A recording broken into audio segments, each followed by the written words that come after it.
This morning from our soccer headquarters here at the center.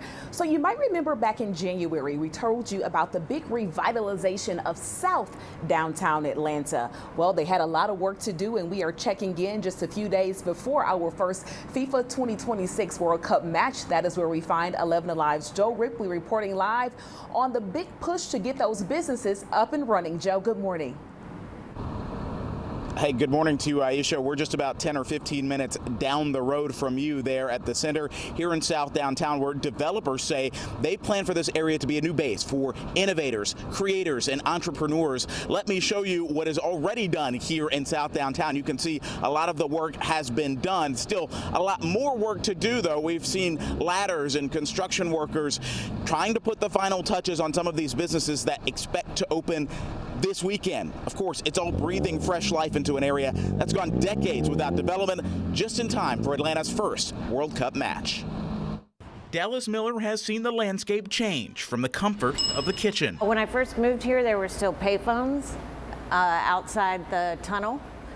That was, like I said, 98. The head chef at Bottle Rocket in South Downtown Atlanta says pros and cons come with construction and change. And you lose some of the history of the place, but a lot of that has still been preserved and a lot brought forward that maybe was hidden before. From like 1945 to 1950. Bottle Rocket co-owner Josh Calvin moved the sushi restaurant from Castleberry Hill, aligned with the vision of a new South Downtown and the race to open up before the FIFA World Cup. This is the last leg for these buildings. You know, it's either get them fixed now or tear them down.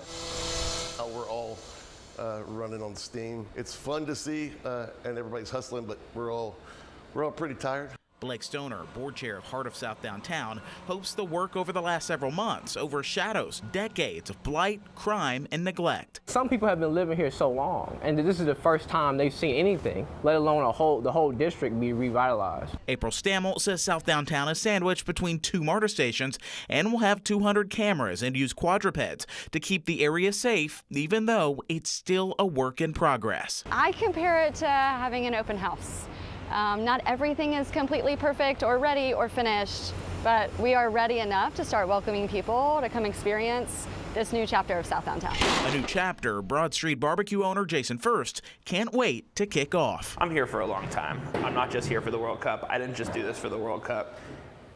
My lease is much longer than the month of the World Cup.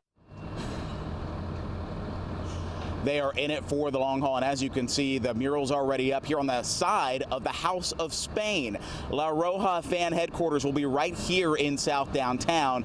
A lot of excitement brewing, bubbling, and building ahead of the first World Cup match right here at Atlanta Stadium. Just down the road, Spain taking on Cape Verde.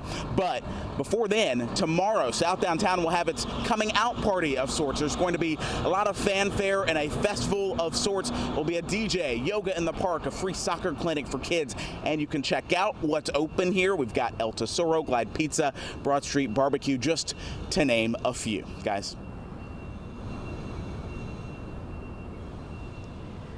All right, Joe, thank you. We are looking forward to exploring all the things that are new to South Downtown. All right, Chelsea, you said to stay hydrated. It is hot out here. I am getting a little bit of the breeze here on this balcony, and we are thankful for that because it is sticky out here. Yeah, very muggy, at least for the start. Temperatures are in the 70s starting off.